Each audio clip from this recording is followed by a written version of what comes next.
Ashley Young lives in Washington, D.C., and is an animal rights advocate who has been working in animal welfare for the majority of her adult life. She currently works for the Humane Rescue Alliance in our nation's capital. She has 2 undergraduate degrees in the arts from James Madison University.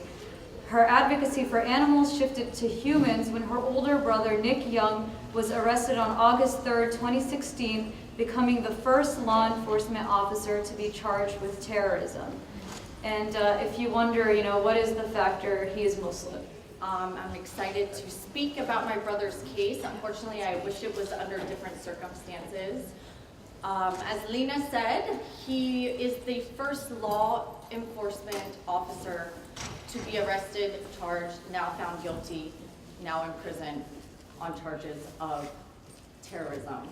He was charged with material support to terrorism, which if you pay attention to any of these cases, you will see that charge coming up over and over and over again.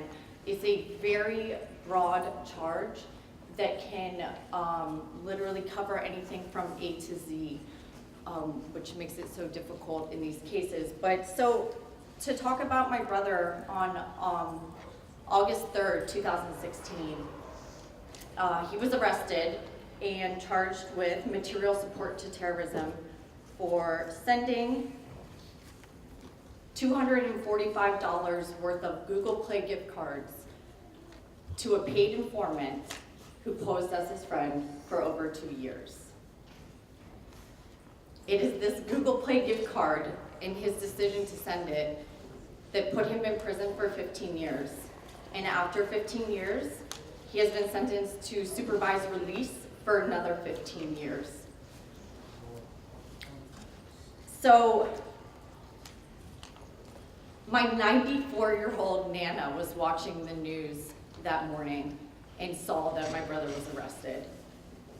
My phone started ringing off the hook with reporters calling to see if I had any comments about my brother's arrest for terrorism. Of course, I had no idea what they were talking about. And one of my best friends called me and he explained to me what was going on before I had even spoken to my family. And he said, "You've got to get yourself together. Your brother will be appearing in federal court at 2 p.m. So I went there by myself in a room full of people from the government, people on the prosecution, filled, reporters. I was the only person there by myself, and I saw my brother come out with his police uniform still partway on.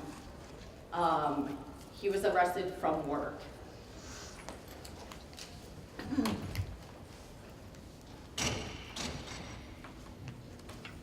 So I have a bunch of notes and stuff that I wanted to go over.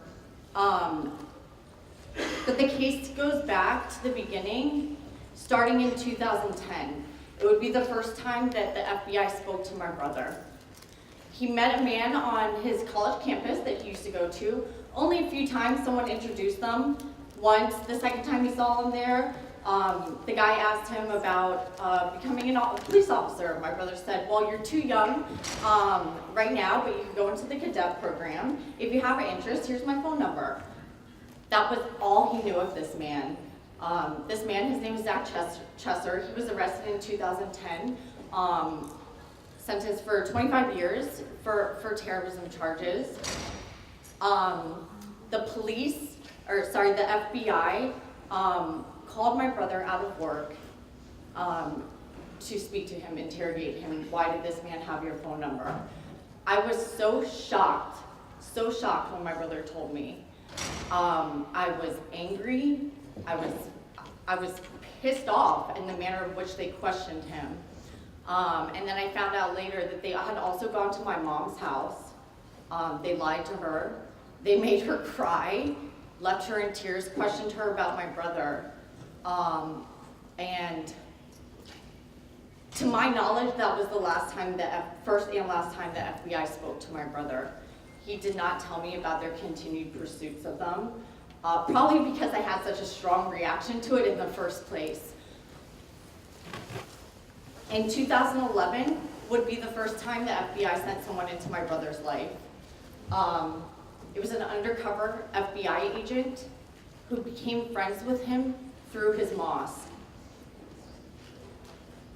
This man was going around to mosques in the area, taking classes, becoming friends with men. They met at someone's wedding.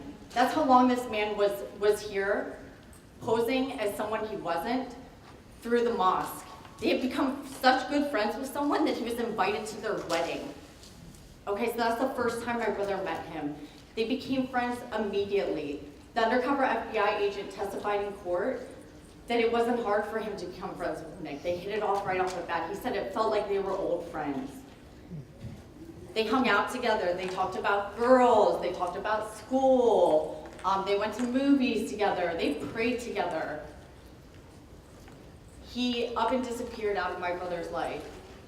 In retrospect, we're able to look clearly and see what this man, the purpose in this man's life was, or in my brother's life was. At the time, my brother, he didn't really think anything of it. He didn't know why his friend didn't talk to him anymore. He didn't understand why his friend left town. So after, this man was in my brother's life for about 1.5 years, and he testified that Nick never talked about anything that was a plan against the United States. He never made any threats. Basically, the well ran dry with him. And the FBI said, you know what, okay, you're done with him, there's nothing to see here, move on. But they didn't move on because 1.5 years later, someone else was back in my brother's life. And this man maintained a friendship with my brother for over 2 years. At a different mosque in the area is how my brother met this friend. Okay, he was a paid informant by the FBI. My brother's best friend met him when this informant was sitting at the feet of the imam. The imam of this mosque introduced my brother's best friend to him. Okay, this is 2 mosques. 2 different men working for the FBI,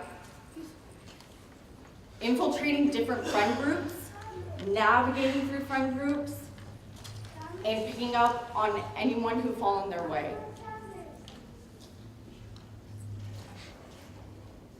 So one part of my brother's trial that was so important is that, first of all, we decided to go to trial. We know that only 2% of these cases end in anything other than a guilty verdict.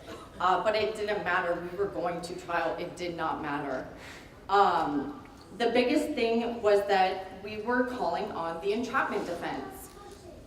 That my brother would have never committed the crime if the government didn't induce it, if they didn't plan it, if they didn't give him the means to do it. He would never be speaking to anyone about these things if there wasn't the FBI speaking to him about it. So part of the entrapment defense lies on before the government first became involved in his life, did he have a predisposition to commit the crime he's charged with? The entrapment defense lies on that. Were they predisposed to commit the crime they're charged with before the government came into their lives? So after they ransacked my brother's house, they saw a bunch of Nazi stuff in my brother's house. They called the prosecutor and said, we don't know if this is within the scope of what we can take from his house, because that has nothing to do with the charged crime. He said, go ahead and take it. So they used this evidence to be able to draw a connection between Nazi, neo-Nazi, white supremacist inclinations to that being the reason why my brother would be predisposed to commit a crime of terrorism, militant Islamic terrorism, and white supremacist Nazis. So a bunch of the stuff they got from my brother's house was because he was part of a World War II reenactment group.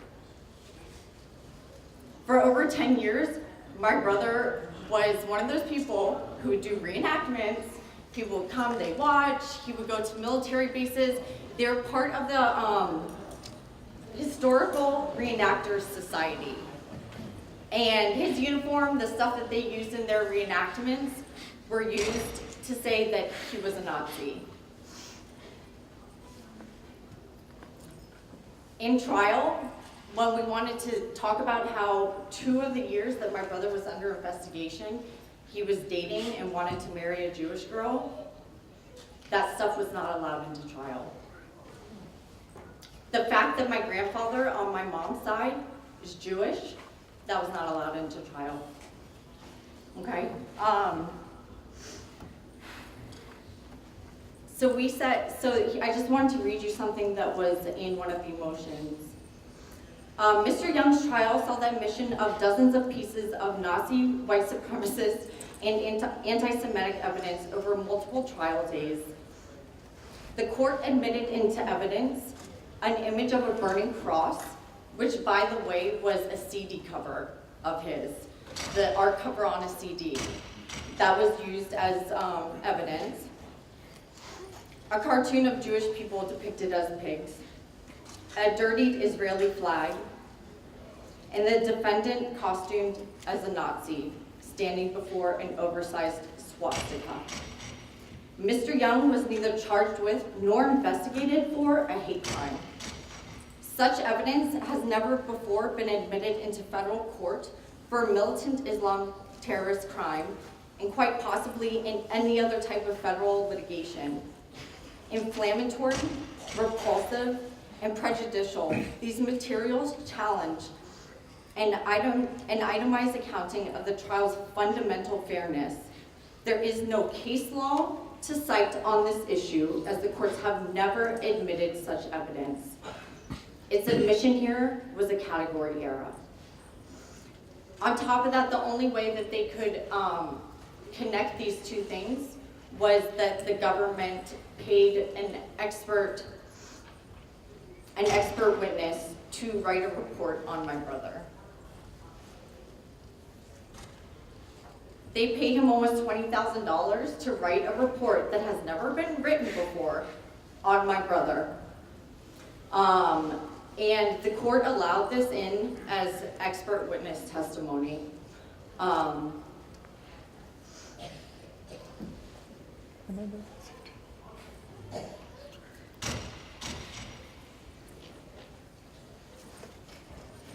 The expert witness in trial offered testimony based on information from blogs in a foreign language that he could not read.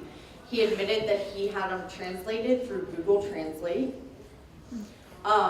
It had never been the subject of being a Nazi white supremacist, which is why he became an Islamic terrorist, had never before been contested in a civil or criminal trial on any matter. It's never been testified about hypothesized white supremacist militant Islam conversion, and has never been the subject of any expert testimony in any federal court.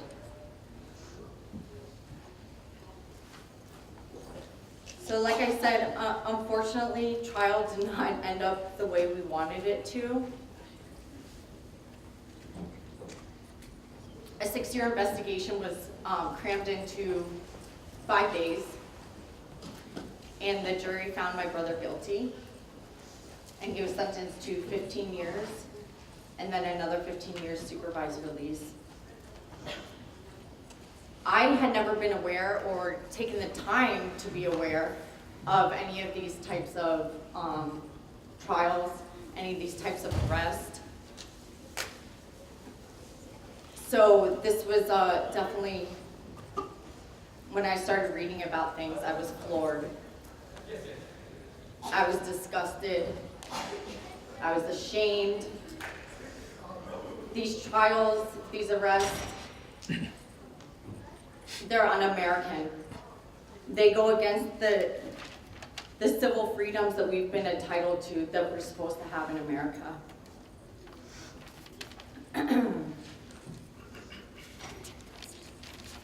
So I just wanted to speak real quickly, because I remember speaking with Lena's older sister, Layla, and realizing that their father's case happened a good 10 years more before my brother's case. And I wanted to ask her, Why did not more people hear about this issue, these cases, the injustice? And you guys have been trying to speak about it for years and years and years. How come nobody's heard about this? And she looked at me and said, because nobody cares about Muslims. I refuse to believe that. To this day, I refuse to believe it. I don't accept it. I don't think it's because people don't care. It's because they don't know. Okay? And so, seeing people here who are willing to listen today, it gives me a lot of hope. Because when my brother was arrested, nobody came. All his friends over all the years, only a few of them stood up for him. My brother was part of 2 communities. He was a cop. He had been a cop for 13 years. And he was also a Muslim, had been Muslim for 10 years. And both communities turned their back on my brother. Nobody wanted anything to do with us. I remember calling some of my brother's friends. I remember one of their dads telling me whatever I was trying to find to stop and leave everyone alone. Not to look to call anyone else. The secrecy problem in these trials doesn't just happen in the courtroom, it happens in the community because people are too scared to talk about it. But then we sit in trial and we ask a jury, we ask a judge to care. Why should any of them care if people from the community won't show that they care? Okay? So it's a systemic problem. It's not just the courts, it's not just the government. It's us as a people being able to have to look at our moral compass and decide what for humanity, we have to stand up for something, okay? Thank you. Yeah. Ashley's brother, his nickname, I don't think you mentioned, is Officer Friendly. In 15 years on the force, Yeah. not a single time did he ever use force with anybody. People loved him. He was the kind of person that got along with everybody, that always smiled. And it's very sad that these informants target the best among us, people with the kindest hearts who'll let you in.